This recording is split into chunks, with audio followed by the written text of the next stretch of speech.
Hello. Testing, 1, 2, 3. Okay.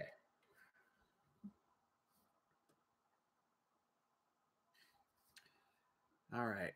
I'm here to give my thoughts on Ready Player One.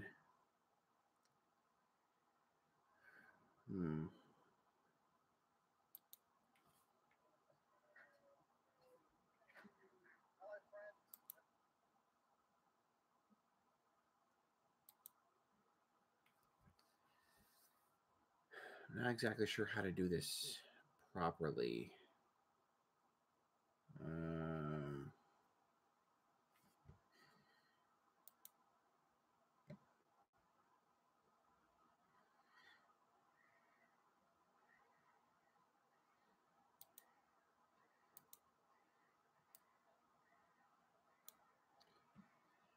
All right, well, at least that's something.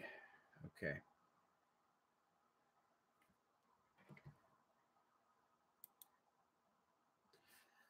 All right, I'm just coming up here. I'm having some trouble with my video editing software, so I can't really put anything together ahead of time. But I wanted to come on here and just explain to everyone my thoughts on Ready Player One, because, yeah, this is a movie that was pretty much made for me. I mean, I love everything 80s. I love everything video games. And I love everything anime. So this is the first movie that really has all those things covered, at least reference-wise.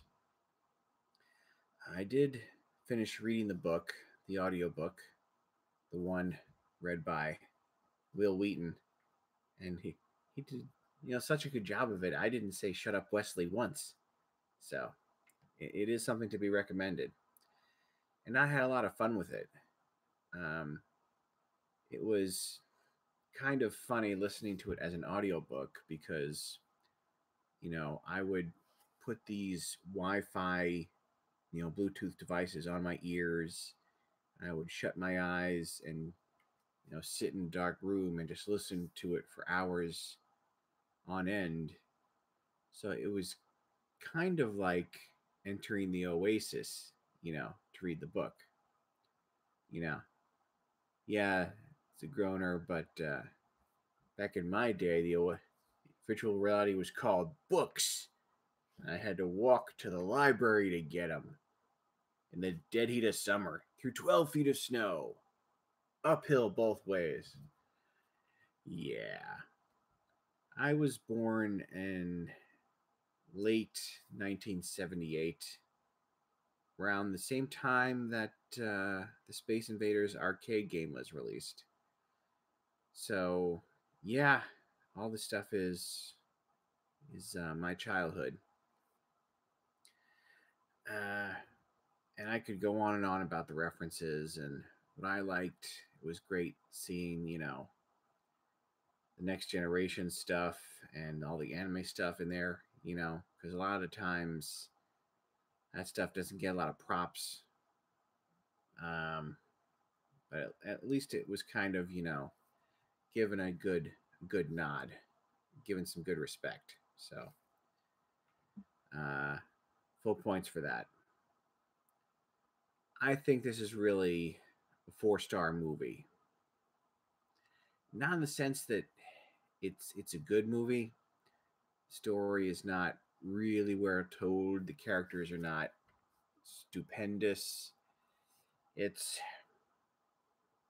it's definitely a 4 star in the way that Raiders of the Lost Ark is a 4 star. I believe back when they were making, I don't know, one of the Teenage Mutant Ninja Turtles movies, some interview asked if they were making a comedy. And the director said, there are fun movies and then there are funny movies. Now, a funny movie is a comedy and you laugh at it. A fun movie is an adventure, but fun things happen in it and there are also laughs. The quintessential moment is in Raiders of the Lost Ark, where Indy encounters one of the evil henchmen and he starts brandishing a sword or cutlass, technically, or scimitar, or whatever. And he starts showing off his elite skills at swordsmanship, and they're about to have an epic battle, and then Indiana Jones just shoots him. And, that's the greatest example, but, Raiders and the other indie movies, Indiana Jones movies, just to be clear, they are filled with moments like that. And you laugh and you cheer and you might even, give a couple claps. And that's great.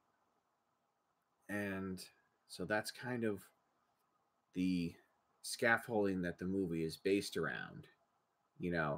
Those movies where this incredible thing happens and you kind of have this exuberance of laughter, And Ready Player One was like that too.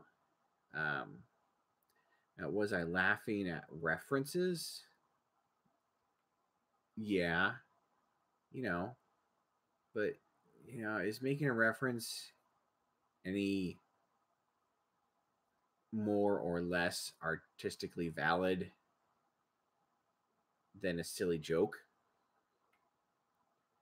Uh, you know, all jokes rely on some kind of context being established beforehand by the audience.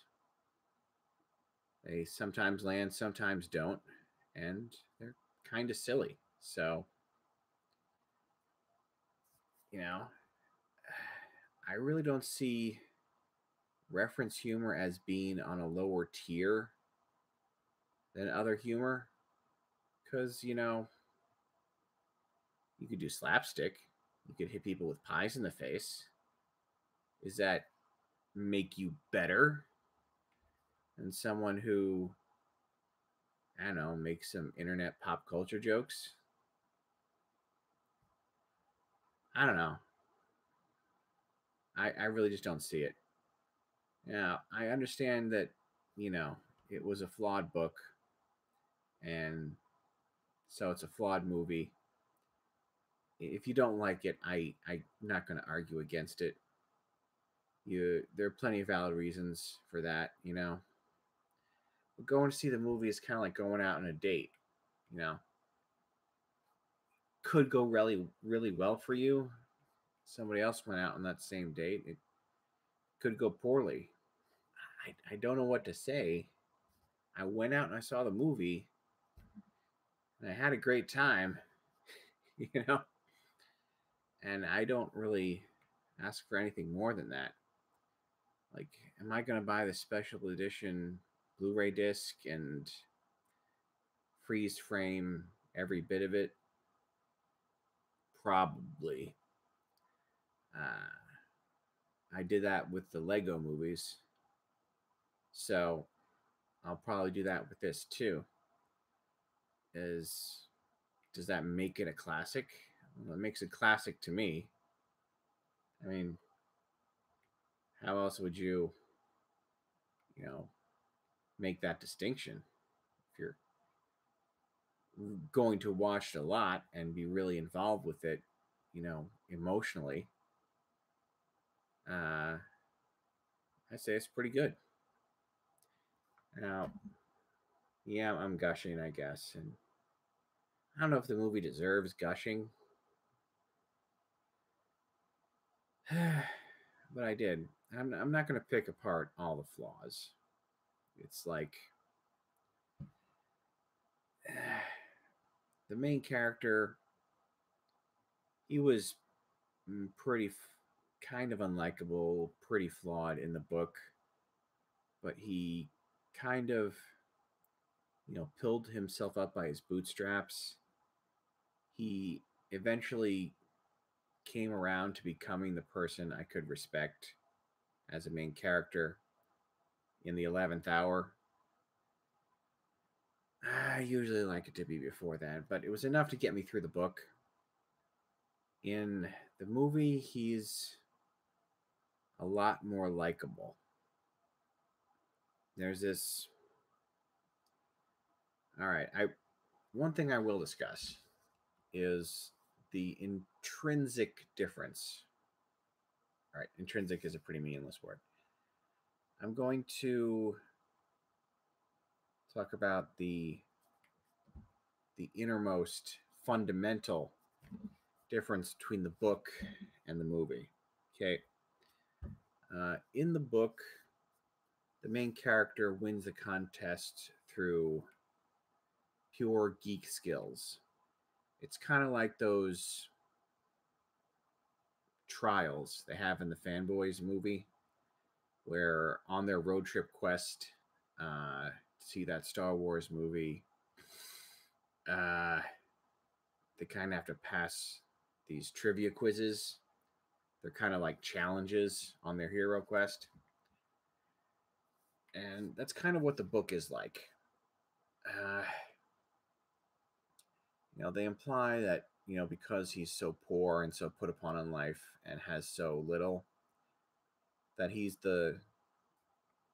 kind of the chosen one. But because he's such an underdog, he has so much free time that he can learn all the right nerd skills to be the winner of the contest. Which, if you're a nerd, can make you empathize enough, you know, to follow him as a character, at least for one book.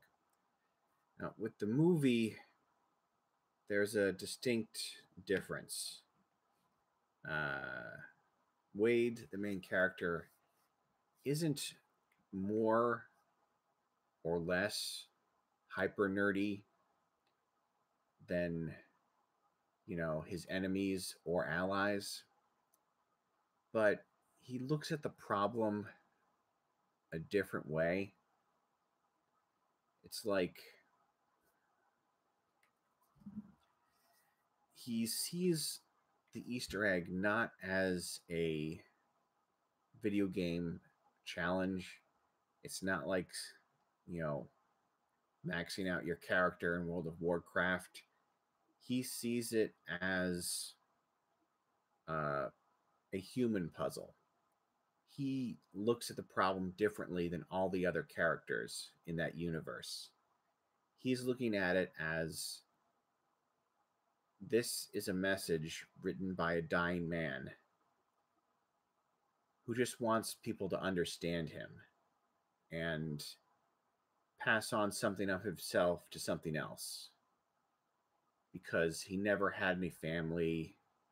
In the end, he had no friends, and he's looking to make a human connection, even if it's beyond the grave. And because Wade tries to connect with him as a human being from beyond the grave, that's what gives him that special something that makes him the winner of the contest ultimately. And I think that makes for a better story. Certainly, it makes for a better movie than, the version that was in the book. Uh, so, yeah, I liked both. But if I'm going to choose which chewy, nougaty center is a better center, it would be the one in the movie. So, well, that's my story. And so I definitely recommend going seeing that movie. You can almost play the movie as if it were a video game, and see how many references you can spot. So that's kind of fun in a meta sort of way. Also, I just realized that they released the movie about finding an Easter egg on Easter Sunday. Has no one pointed that out before? Um, anyway, so that's my review of Ready Player One. Hope everyone goes out and has a great time, and have a lovely weekend.